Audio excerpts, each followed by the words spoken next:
신약성경 골로새서 1장 12절 계시의 말씀을 공독할 때에 여러분 모두가 하나님의 귀한 음성을 들으시기를 축원합니다. 우리로 하여금 빛 가운데서 성도의 기업의 부분을 얻기에 합당하게 하신 아버지께 감사하게 하시기를 원하노라. 아멘. 기도하죠. 귀하신 아버지 하나님, 은총을 진심으로 감사합니다.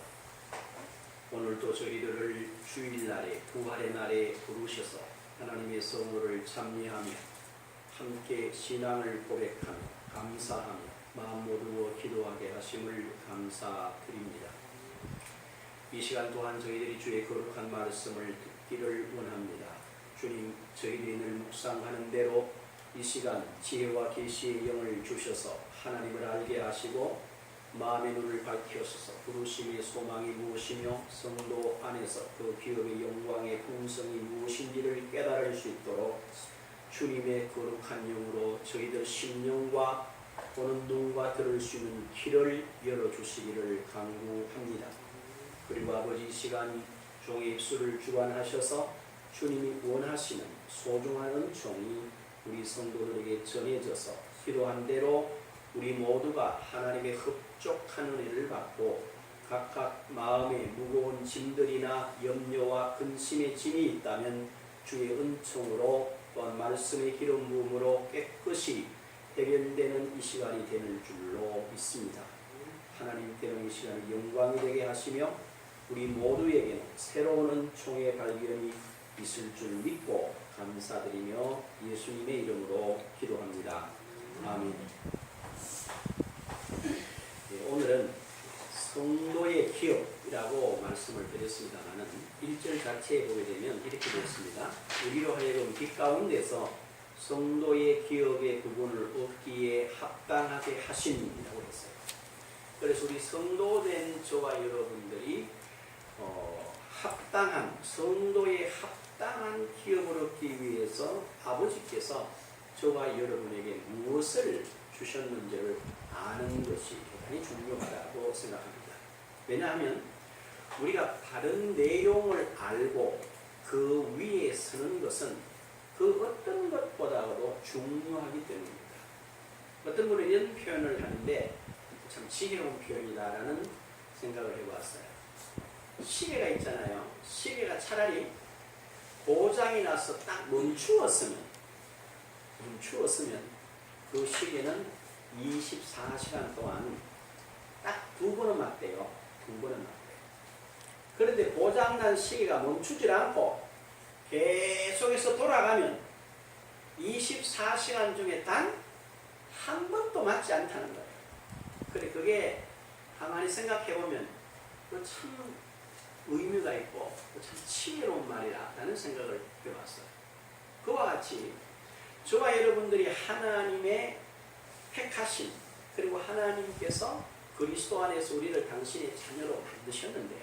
태어났는데 우리가 그렇다면 신자된 저와 여러분들이 하나님의 말씀을 통해서 하나님이 어떤 분이시며 그 다음에 그분께서 나를 위하여 베푸신 내용을 정확하게 알고 그 위에 서서 다른 데로 따라가면 우리는 이 세상 그 어떤 사람도 형용하거나 그래 이렇게 말하는 정도로 으악할 수밖에 없는 그런 아주 이렇게 하나님의 사람으로 살아갈 수 있어요. 그러기 위해서 먼저 뭐냐 하면 하나님께 대한 그러니까 우리의 영의 아버지께 대한 올바른 지식과 그 위에 우리가 서야 된다는 거죠. 그래서 오늘은 먼저 성경을 한번 찾아보면 누가복음 15장을 여러분 한번 찾아보십시오. 신약성경 누가복음 15장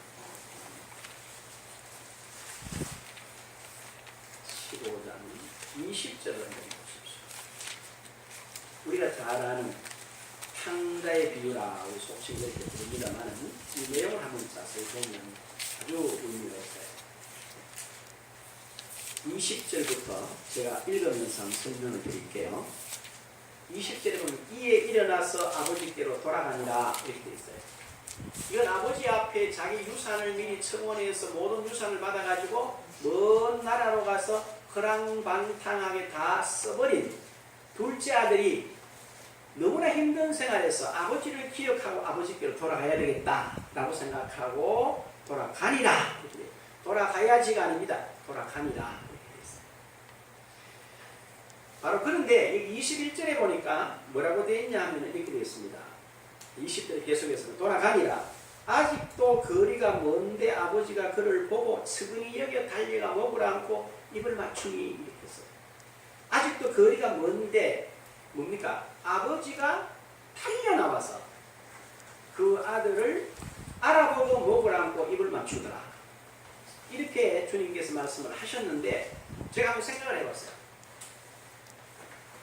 아버지들 받아가지고 먼 나라에 가서 그랑방송에 다 망해버린 아들이 돌아올 때 대낮에 돌아왔겠나? 모르겠 낮에 그렇죠? 언제 돌아왔을 것 같아요? 어두운 밤에 아무도 자기를 알아볼 수 없는 어두운 밤에 어떤 심정으로? 부끄러운 심정으로, 참담한 심정으로 은밀하게 돌아왔겠죠. 그런데 아버지가 기다리고 섰다는 거예요. 그죠? 여기서 우리는 한번 생각해 봐야 돼요. 도대체 아버지가 이 기다리고 섰다. 그리고는 뭐 했어요? 아버지께로 돌아왔는데 여기서 돌아올 수 있는 건 뭐 때문에 돌아올 수 있었나? 뭐 때문이에요? 내가 잘하고 훌륭하고 또 내 기분이 좋고 내가 뭔가를 만족해서가 아니고 단 이 집 나간 아들이 아버지께로 돌아올 수 있는 유일한 건 뭐냐? 관계. 부모와 자식의 관계라는 거예요. 여기서 생각을 한 거예요. 나는 뭐 아버지의 불효 자식이다. 아버지께로 날렸다. 나는 잘 살았다. 잘못 살았다. 다 제걸 다 생각하지 않고 단 그분은 내 아버지야. 라고 생각하고 돌아왔다는 거예요. 그걸 아는 순간에 아버지께로 돌아오게 됩니다. 돌아왔는데 아버지는 어떻게 했나? 여기 보면 참 대단히 놀라운 모습이에요. 한번 보세요. 여기서 아버지가 그랬어요. 아직도 거리가 먼데 아버지가 누구를 봤어요? 그를 보고 아버지가 그를 봤어요. 아들이 그를 먼저 본 게 아니고 아버지가 그를 보고 측은히 여겨 달려가 목을 안고 입을 맞추며 이렇게 됐어요. 이거는 도대체 상상할 수 있는 일이에요? 상상할 수 없는 일이에요? 이건 상상을 할 수 있는 일이 아니에요. 내가 아버지께로 아들인데 돌아가서 나는 품꾼에 하나만 해줘도 고맙겠습니다. 이런 생각을 하고 왔는데 아니 한밤중 캄캄할 때 도대체 사람들의 얼굴에 피해 쏘고 있는데 그 아버지가 기다렸다가 달려가서 목을 안고 입을 맞추며 측은히 여겨서 그를 끌어안았다.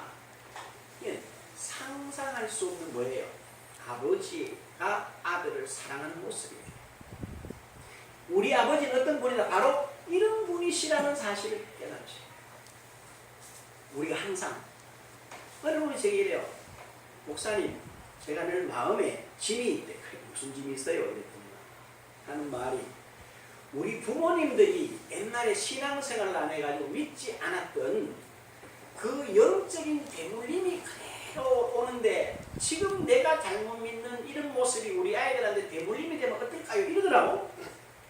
저도 모를 때는 그런 말을 했었어요. 큰 웃음이 안 그렇다. 하나님은 아버지가 잘했고 잘못했고 아버지 잘했고 그건 아무 상관없어. 성경에 잘 봐라. 여러분 아시는 대로 이사야 43장 15절에 보면 이렇게 23절에 이렇게 되어 있어요. 나는 나를 위하여 네 허물을 도말하는 자니라. 나는 너를 위하는 게 아니라 아버지의 명예를 위해서라도 아벨된 너의 뭐를 허물을 도말하는 자라 이렇게 되어 있어요. 그리고 예레미야서 31장 34절에 보게 되면 나는 너희 죄를 뭐하지도 않는다. 기억하지도 않는다. 이렇게 되어 있어요. 에스겔서 18장 23절과 32절에 보면요.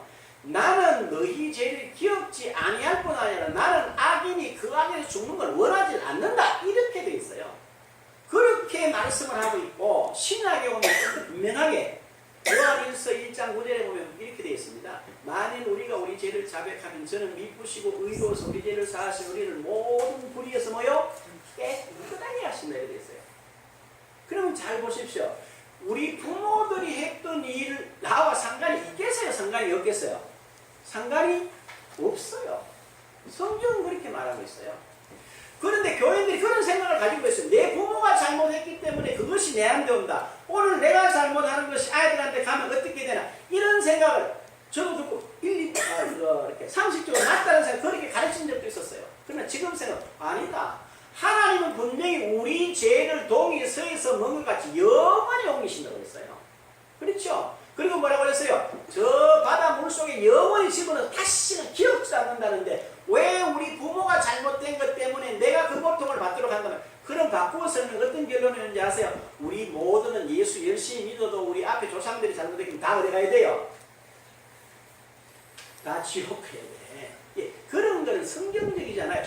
그래서 그분이 가게에 흐르는 저주를 끊어라 이런 책들이 성경에 쫙 나와 있어요. 그 책들은 성경적이잖아요. 근데 그게 미혹되면 안 된다고 했어요. 왜? 지금 아버지를 보시면 그렇잖아요. 아버지는 아버지 앞에 도저히 있을 수 없는 행동을 하고 아버지께 모든 자기 손을 가져가서 완전히 허랑방탕했다는 거야. 그럼에도 불구하고 그 아들이 그 은밀한 중에 돌아올 텐데 기다리고 섰다가 그 아들을 안아주고 입 맞춰주는 그 아버지를 봐야 된다 우리는. 그런 아버지 위에 저와 여러분이 신앙을 세우시기를 바랍니다. 그 다음에 21절을 여러분 한번 보십시오. 그렇게 됐습니다. 아들이 이르되 아버지여 내가 하늘과 아버지께 죄를 지었사오니 지금부터는 아버지의 아들이라 일컬음을 감당하지 못하겠나이다 하나 나는 아들일 수 없습니다. 나는 못합니다. 당연한 생각일 거란 말이에요. 왜요? 본 아들이 생각할 때는 분명히 아버지께로 돌아가면 심판이 기다리고 정죄가 기다리고 내 이놈 이렇게 할 거라고 생각하는 거야. 그래서 지금 이 말을 했단 말이에요. 하나, 아들은 그렇게 생각하나. 그렇죠? 22절 보십시오.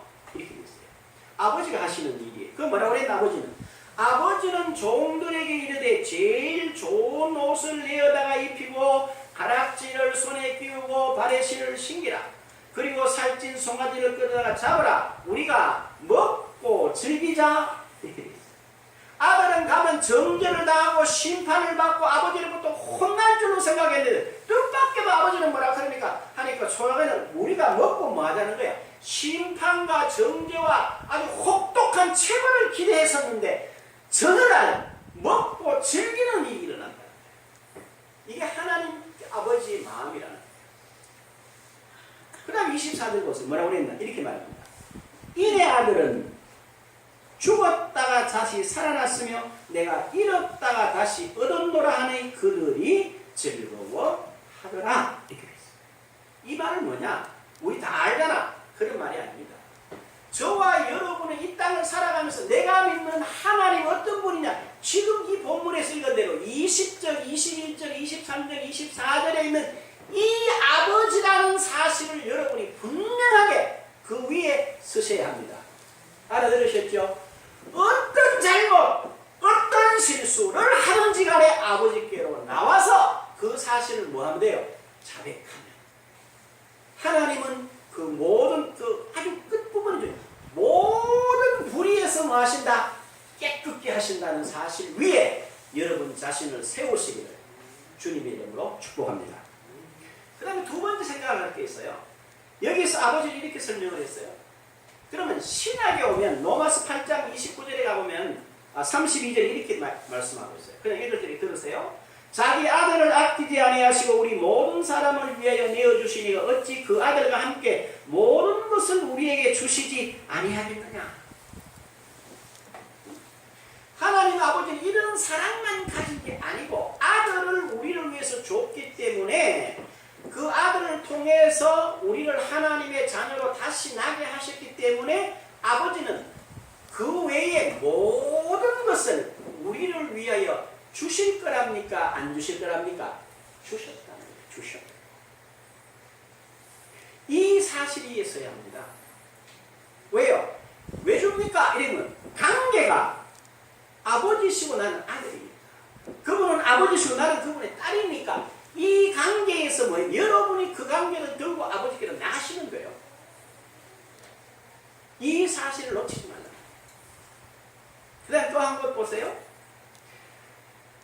그것은 바로 뭐냐면은 우리가 어떤 이유냐면 로마서 8장 17절에 가면 저와 여러분들은 그리스도와 함께 법적으로 상속자란 말, 상속자. 상속자라는 말은 이런 의미가 있어요. 뭐냐? 아버지와 자식의 관계는 여러분 어떤 자격을 운운하지 않습니다. 아들이 어떻고 딸이 어떤 자격을 갖추어야 아들이 되는 게 되고 딸이 되는 게 아닙니다. 어떻게 해서 자식이 돼요? 그건 뭐야? 태어남으로 돼요. 그래 그 애가 장애자든지 그가 정상이든지 조금 이렇게 전박하든지 육체적으로 조금 이렇게 다른 사람보다는 좀 다른 부분이든 상황에 어쨌든 아들이라고 하는 것, 딸이라고 하는 그 관계 속에서 법적으로 보호되는 뭐가 있어요? 보장이 있어요. 그게 상속자야. 하나님과 저와 여러분은 바로 그런 관계로 이루어져 있다는 사실을 깨닫고 그 위에 서셔야 돼요. 요동하면 안 된다는 이야기예요. 그 다음에 골로새 2장 9절에 보면 이런 표현이 있습니다. 그 안에는 신성의 모든 충만이 육체로 거하시고 너희도 그 안에서 충만하여졌으니 그는 모든 통치자와 권세의 머리시라 이렇게 있어요. 그 안에, 그가 누굽니까? 예수 안에 신성의 모든 충만이 어디로? 육체로 거하셨다. 제가 이 부분으로 많이 예수님이 육체로 계실 때에 신성의 모든 충만이 어떻게 육체로 거했는가 생각해봤어요. 그런데 여러분 잘 보면 예수님께서 첫째는 보면 이렇게 합니다. 병든 자를 고치시죠. 그 다음 마귀의 시험을 승리하세요. 그 다음 귀신 들린 자를 쫓아내세요. 눈먼 자를 고치세요. 안전뱅이를 고치세요. 중풍병자를 고치고 죽은 자를 살리고 오병이어를 행하시고 또 바다에 물결을 명하시면 물결이 잠잠케 되고 나무를 명했더니 나무가 뿌리로부터 다 말라버리고 그리고 모든 그런 일을 행하는 게 그게 바로 뭐냐면 예수가 육체로 계셨지만 그 육체로 계신 그분 안에 하늘에 있는 모든 신성의 충만함이 계셨기에 그게 가능했다는 거예요. 그래서 이거를 사도행전 10장의 사도 베드로는 이렇게 표현합니다. 나사렛 예수에게 하나님께서 성령과 능력을 기름부터 타셨으며 저가 두루다니사 착한 일을 행하시고 마귀에게 눌린 모든 자를 고치셨으니 이는 하나님이 그와 함께 계심이라. 그게 그가 육체에 계실 때 신성의 모든 충만이 그랬다는 거예요. 그런데 중요한 건 10절이야. 너희도 그 안에서 충만해졌다는 거예요. 너희도 그 안에서 충만하다는 말은 뭘 말합니까? 우리도 예수 안에서 뭐하다? 충만하다는 거예요. 그러면서 하는 말이 뭐냐니까 그는 모든 통치자와 권세의 머리시다. 그건 우리가 이 부분을 깊이 생각해봐야 돼요. 저도 깊이 생각해보고 여러분도 깊이 생각해보고 그가 육체에 계실 때 신성의 모든 충만이 육체에 거하시고 너희도 그 안에서 충만하여졌으니 예수 답이 뭐예요? 그 안에 예수 그리스도 안에서 제가 이 예수 그리스도 안에서 주 안에서 이 말이 말이죠. 그냥 우리가 아는 거하고 이걸 깊이 묵상하면서 이 말씀을 계속 마음에 두고 그 말씀을 그려보면요. 의미가 전혀 달라요. 그래서 이게 바울이 알았어요. 바울이 이 사실을 깨닫고 이렇게 말합니다. 에베소 6장 10절에 보면요. 뭐라고 하는지 아세요? 또 끝으로 너희가 주 안에서와 그 힘의 능력으로 강건하여지고 이렇게 있어요. 네가 강건해라. 네가 능력이 있어. 이렇게 말하지 않아. 또 끝으로 너희가 그 안에서와 그 힘의 능력으로 강건해져라 이렇게 돼 있어요. 지금 이 골로새 2장 9절에 10절 말씀이 똑같이 말을 해요. 너희도 그 안에서 충만해라. 이 말 바꾸면 그는 모든 예수가 육신에 계실 때하고 지금 네 안에 계신 그분이 똑같다 이 말이에요. 그러면 어떻게 될까요? 저와 여러분들이 왜 그 안이 중요하냐 하면 지금 말씀드린 대로 하나님 아버지는 이런 분이시구나.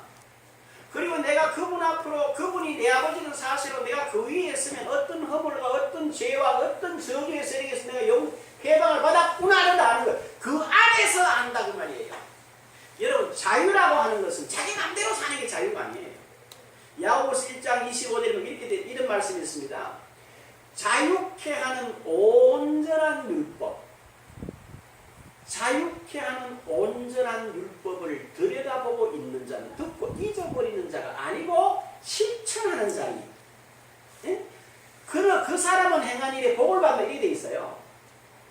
예를 들어서 아내가 있고 부부가 있어요. 그러면 부부가에서 남편이 법적으로 해야 될 일을 잘 감당할 때 그 남편은 아주 훌륭한 사람으로서 칭찬과 격려가 따라요. 아내 똑같아요. 아내가 아내로서의 역할과 자기의 본분을 다 잘하게 되면 그 사람은 누가 뭐라 그래도 그 사람은 훌륭한 영인으로 존경과 칭송을 받게 돼 있어요. 그런데 혼자 사는 남자가 잘하나 못하나 상관이 있어 상관이 없어요. 그 사람은 남편이라고 남자 칭찬받을 일이 없어. 지 맘대로 하니까. 자기 중심대로 사니까. 그러나 부부가 만나서 아내는 아내로서의 의무가 남편은 남편으로서의 의무와 책임을 다할 때 그 사람들은 그 테두리 안에서 참으로 뭘 누리게 돼요? 행복을 누리게 돼요.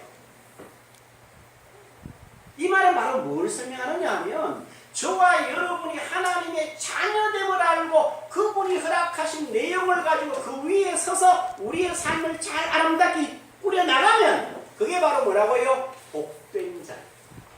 그게 바로 하나님이 받으신 영광의 자리. 여러분이 이 은총을 대대손손 물려줄 수 있는 복된 자리로 갈 수 있다는 거죠. 그게 그 안에 예수 안에 해결이 있어요. 그게 한 가지 예를 드리는 거죠. 우리가 지금 예배당 문이 2개 있어요. 문을 잠가요. 앞문도 잠그고 뒷문도 잠궈요. 그럼 요 안에서 우리 뭐 해요? 이 안에서 모든 것이 다 있어. 여기서 먹고 행복하게 살 수 있어요. 이 안에서 하나님의 은혜로. 근데 누가 밖에 와서 밖에서 막 뭐라고 시끄럽게 떠들어요. 그러면 문 닫아놓고 이 안에 있는 저와 여러분이 듣기는 하지만 들리기는 하지만 저게 우리와 상관이 있어요? 상관이 없어요? 상관이 없어요. 그러면 저 바깥에서 막 시끄러운 소리가 우리와 관계가 있으려면 어떻게 해야 돼요? 우리가 문을 열어주면 들어와요. 저 세력이 들어와서 우리를 이 안에 와서 휘저어놔요. 이게 무슨 뜻이냐 하면 그리스도 예수 안에 저와 여러분이 있고 그 안에는 지혜와 지식과 의로움과 모든 보화가 다 담겨 있고 그리스도 안에는 하나님이 허락하신 모든 것이 다 그리스도 안에 있어요. 그러면 이 그리스도와의 관계를 여러분이 잘 누리면 영육간에 하나님이 주신 만가지 은혜를 받아 누리기에 부족함이 없다는 거예요. 그런데 우리가 살아갈 때 누가 바깥에서 자꾸 뭘 집어넣어 생각을 계속 집어넣는 거야. 그러면 어떻게 해야 되느냐? 우리가 그 바깥에서 집어넣는 생각에다가 막 그걸 갖다가 뭐 하면 돼요? 그냥 사장시켜버리면 돼요. 생각을 그냥 말하려면 된다 이 말이야. 여러분 잘 보세요. 요한복음 13장 2절을 보면 이렇게 되어 있어요. 마귀가 예수를 팔려는 생각을 다른 유다가 생각에다 집어넣었더니 이렇게 되어 있거든. 집어넣었는데 유다가 뭐 하면 돼요? 그 자체를 무시해버리고 그냥 예수님을 바라고 따라가버리면 관계없게 된단 말이에요. 그런데 유다가 그 생각을 따라서 가버려요. 생각을 따라서 행해버려요. 그 행동을 했다는 거예요. 그래서 결국은 예수 파는 자가 돼요. 오늘 예수 안에 있는 저와 여러분들 이 사실을 아셔야 됩니다. 로마서 6장 13절에 보면요. 죄가 너희를 주장하지 못하리니 이는 너희가 법 아래 있지 아니하고 은혜 아래 있습니다. 이렇게 되어 있습니다. 저와 여러분들은 죄 아래 있지 않아요. 죄가 우리를 주장하거나 주관할 수가 없어요. 예수 믿는 사람은. 왜? 주장이라는 말을 보면 재밌어요. 한국어로 쓰면 이렇게 씁니다. 임금주, 그 다음에 주인 주자를 쓰고요. 그 장자를 뭐라고 쓰느냐면 손바닥장. 손바닥장. 그럼 뭐란 말이죠? 마귀가, 죄가 우리의 임금이 되어 우리를 마음대로 뒤집고 엎고 한다는 거야. 죄 아래 있으면은 제가 그렇게 산다는 거예요. 그러나 우리는 지금 죄 아래 있지 않아요. 어디 있어요? 그것은 죄가 만들어 놓은 법인데 그 법 아래 있으면 그렇게 당한다는 거죠. 그런데 이게 우리는 어디 있어요? 은혜 아래 있어요. 여러분 잘 보시면요. 깨닫는 게 이겁니다. 법이 뭐예요? 법? 법은 간단하게 말하면 이런 겁니다. 어떤 룰을 하나 정해요. 예를 들어서 우리가 다 교회 올 때 이제 차를 타고 와서 교통법규에 룰이 있어요. 뭐 파란불이 켜지면 가고 빨간불이면 스톱하고 노란불이 들어오면 이제 스톱하는 겁니다. 이렇게 약속을 해놨는데 그 법을 어기게 됩니다. 어기면 반드시 뭐가 있어요? 벌금이 있고 채권이 있어요. 그러니까 의무와 책임에 따라요. 법에는 안 하면 안 돼. 한다면 반드시 그런 결과가 와요. 그러나 그것은 누구든지 그 법 아래에 있으면 그 지켜야 돼요. 예외가 없어요. 그런데 은혜는 그렇지 않습니다. 은혜는 뭐냐면 은혜는 바로 저와 여러분이 모든 일에 뭐란 말이죠? 선택권을 가지고 있어요. 내가 할 수도 있고 안 할 수도 있는 게 뭐라고요? 은혜라는 거예요.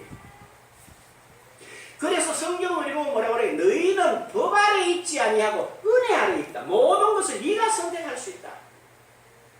특별히 누구 안에서? 주 안에서. 이렇게 성경을 해놨어요. 그러므로 저와 여러분들이 뭐 할 수 있나요? 그러면 바르게 선택하고 바른 길을 가려면 누구를 알아야 돼요? 지금 제가 늘 말씀드리지만 우리가 그리스도 예수 안에서 구속함을 받고 하나님의 자녀가 되면 제일 먼저 하나님에 대해서 알아야 돼요. 어떤 분이다. 그 다음에 누구라? 그 다음에 예수 그리스도께서 나를 위해 도대체 준 게 뭐야? 이걸 알아야 돼요. 그러면 내가 그분 안에 있는 나는 어떻게 살아야 되느냐를 아셔야 돼요. 그래야 뭘 합니까? 자유인이 된 저와 여러분이 그 자유를 아버지가 아들을 위해서 우리의 주님 되시는 예수께서 우리를 위해서 해놓으신 일들을 가지고 살아갈 수 있다는 거예요. 자유롭게. 우리는 종이 아니에요. 이 부분을 명확하게 깨달아야 돼요. 그리고 하나님께서 저와 여러분들이 그 정도로 해주신 게 아니더라고요. 뭘 하셨느냐? 이게 참 놀라운 건데요. 고린도전서 3장 21절에 보면 이렇게 되어 있어요. 그런즉 누구든지 사람을 자랑하지 마라. 그런즉 누구든지 사람을 자랑하지 말라. 만물이 다 너희 것이느냐. 이렇게 되어 있어요. 만물이 누구 거라고요? 오늘 저와 여러분이 것이다. 이 부분에서 우리가 만물이 다 내 것이라는 사실을 깨닫고 뭘 합니까? 아버지께서 이것을 우리에게 뭐 했어요? 이미 주셨다는 거예요. 주셨는데 우리가 이 축복을 누리지 못하는, 그래서 제가 여러분 보고 매주 깨달아야 됩니다. 깊이 생각해 보셔야 됩니다. 여러분의 삶, 이런 이유 뭘 말하느냐고요. 이유가 두 가지 있어요. 첫째는 뭐냐면 아버지께서 축복을 이미 모든 것을 우리에게 이루어서 허락한 게 뭐예요? 사실이라는 걸 아셔야 돼요.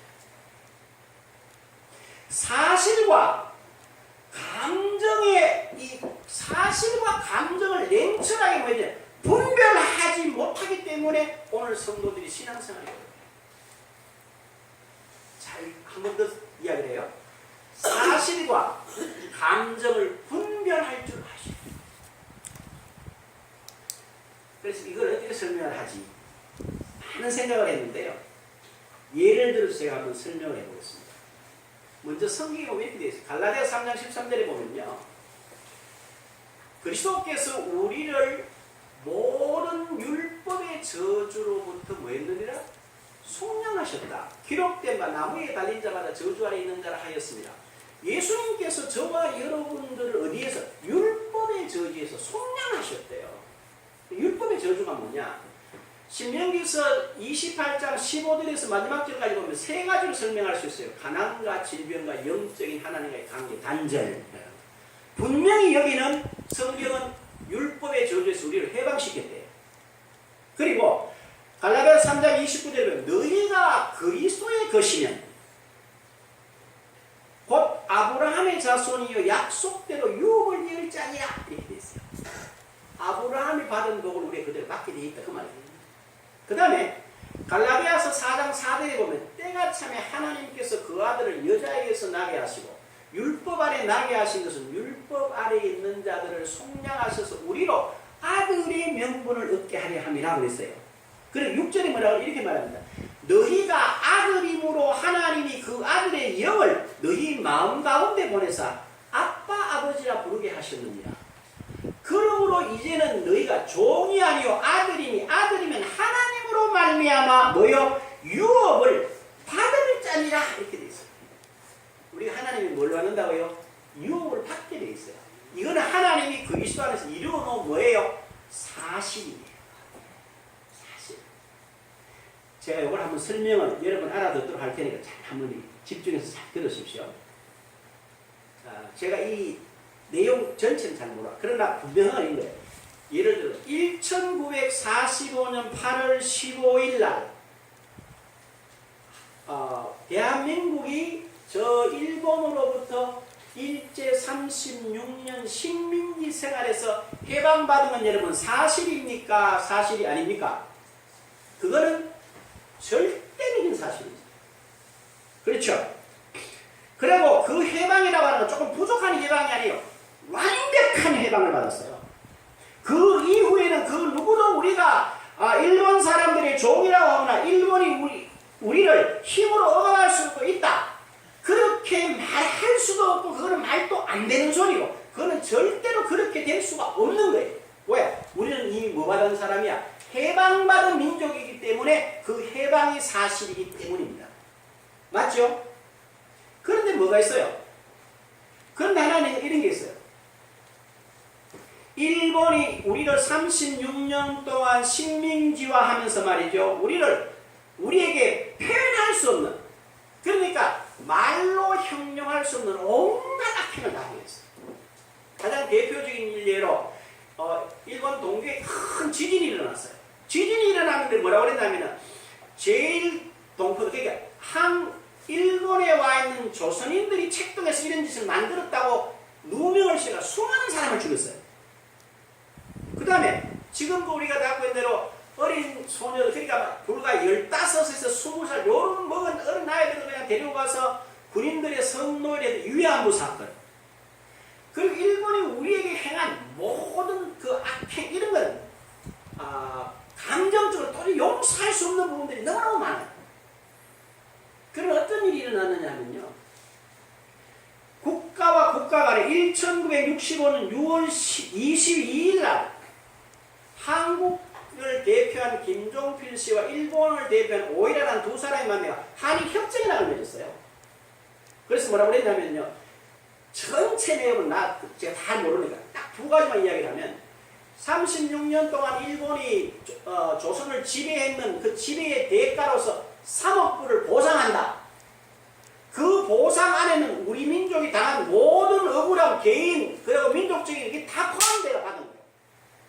그리고 나머지는 2억 불, 그때 당시 2억 불은 뭐냐면 빌려준다. 이렇게 해서 2억 불. 그 다음에 1억 불은 일본의 상공인들이 한국이 잘 되라고 그 같이 투자한다. 그러니까 6억 불을 받고 모든 국가 간에 약속을 해서 이제는 끝났다. 이렇게 된 거예요. 대한민국 간. 북한 아직 아니고. 자, 그랬어요.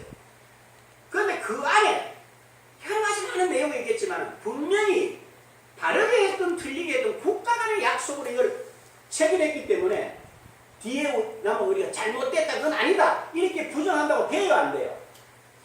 그건 어쩔 수가 없어요. 우리는 그 나라의 백성이기 때문에. 그래서 뭡니까? 정치하는 사람들에 대해서 비난하고 똑바로 해라, 오만 이야기를 많이 해요. 그리고 일본 놈, 나쁜 놈을 이렇게 말해요. 그러나 그런 말들은 다 뭡니까? 과거입니다. 과거. 현재로서는 돌이킬 수가 없습니다. 그리고 현재로서 다시 일본이 우리를 압박할 수는 없습니다.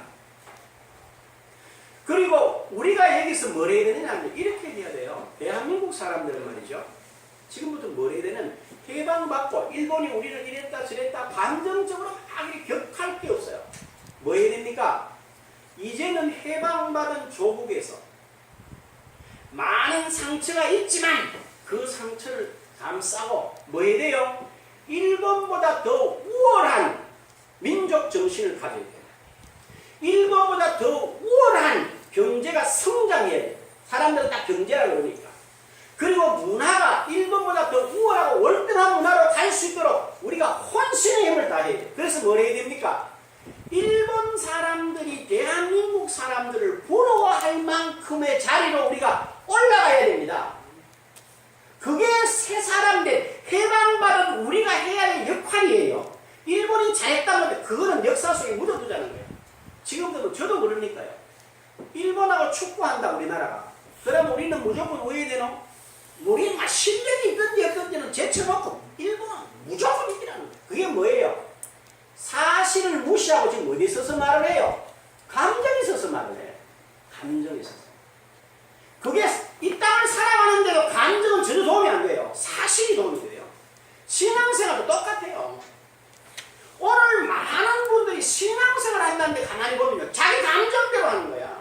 내가 기분이 좋으면 교회 예배당에 나오고 목사님을 웃다 자기 기분이 나쁘면 목사님 이건 전혀 아니거든요. 전혀. 그렇게 신앙생활 하면 이 사람은 정말로 요요 크리스찬이 될 수밖에 없죠. 기분 좋은 날은 올라가고 기분 나쁘면 떨어지고. 이건 지금 신앙의 기초가 어디 있어요? 사실에 서 있어요? 감정에 서 있어요? 감정에 서 있어요. 중요한 것은 요 사실을 여러분에게 한번 비추어보라 이 말이에요. 나는 감정에 서 있나 사실에 서 있나. 예? 제가 지금 이야기하는 하나님은 이렇게 두셨습니다. 아버지는 이렇게 준 그 사실 위에 제가 쓰는 거 여러분이 쓰는 거예요. 제가 한 가지 재미난 이야기를 하죠. 제가 행복한지 예? 그래 보입니까? 너무너무 행복한 거 있죠. 저는 굉장히 안 행복했는데 지금은 너무너무 행복해. 마누라가 와서 아니 그거 마누라 상관없이 어떤 생각이 드냐 이 생각이 들어요. 봐라, 하나님이 온전하신 것 같이 온전한 성령님이 내 안에 내주해 계시는데 너보다 더 온전한 사람이 있냐 이러시는 거예요. 이건 내가 여러분을 가르치는 내용이 아니에요. 이게 내 속에서 이런 식으로 이게 올라와요. 내 속에서 야 성령이 네 안에 거하기 때문에 너는 온전해. 그분이 너를 온전히 거룩하게 해서 그분이 네 영과 네 혼과 네 몸을 지킬 거야. 그분이 신실하시기 때문에 너를 부르신 그분의 확실하게 책임질 거 이러시는 거란 말이에요. 그래 저녁에도 이렇게 집에서 집사람하고 이제 저녁 먹고 텔레비전 보다가 드라마 한 편 보고 10시도 안 되면 보통 자잖아요. 그래 기분이 너무 좋은 거라. 그래서 이번에 한 시간 만에 인사하고 왔어요. 와서 뭐 하냐? 그냥 성령이 나와 함께 계신다는 게 한 가지 사실. 그리고 놀랍게도 내가 그분과 같이 이렇게 기도하면서 같이 교제할 수 있다는 사실. 그분이 내 영에 말씀하시고 내가 그분의 영과 더불어 하나님 앞에 비밀을 말할 수 있어요. 이 사실이 너무너무 행복한 거예요.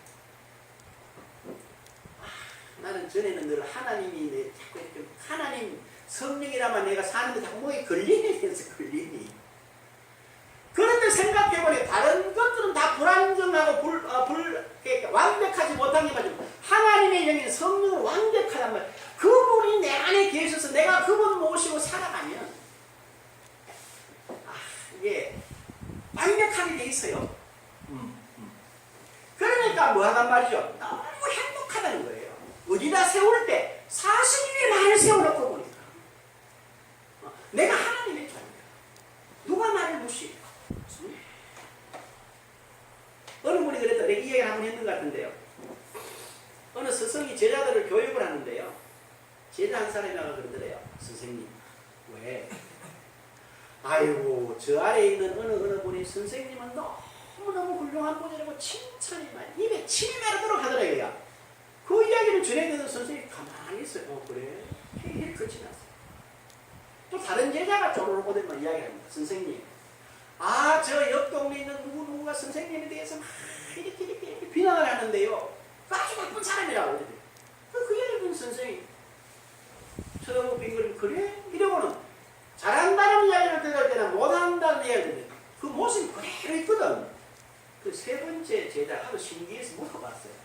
아니 선생님은 누가 칭찬을 해도 하고 누가 선생님을 비난한다 그래도 똑같으세요. 그때 선생님이 그 제자를 묻더라고 이렇게 말하더라고요. 내가 칭찬하는 그 사람을 내가 알고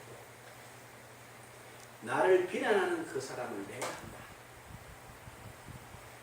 비난하는 사람이나 칭찬하는 사람이 자기 수준에서 내 이야기를 하는데 그건 자기 이야기지 내 이야기가 아니지 않느냐. 내가 거기에 왜 휘둘린단 말이냐. 공부하는 게 쉽게 말해서 도를 하는 사람은 그런 게 아니다. 이렇게 제자에게 가르쳤다라는 이야기. 오늘 우리가 잘 생각해봐요. 하나님이 저와 여러분을 정죄하세요 안 하세요? 안 하세요. 응?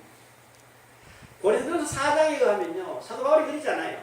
나도 나를 판단하지 않아요. 왜? 하나님이 나를 택했기 때문에. 나를 유일하게 택하여 세우신 분이 하나님이기 때문에 나도 나를 판단하지 않는데 그러면 됐죠. 그리고 어디 있으면 돼요? 우리는 사실 가운데 있어요. 그리고 사실 가운데 서서 뭐 하면 됩니까? 판단합니다. 제가 보니 어려운 게 아니에요. 마태복음 6장 33절에 보면 그런즉 뭐라고 했습니까?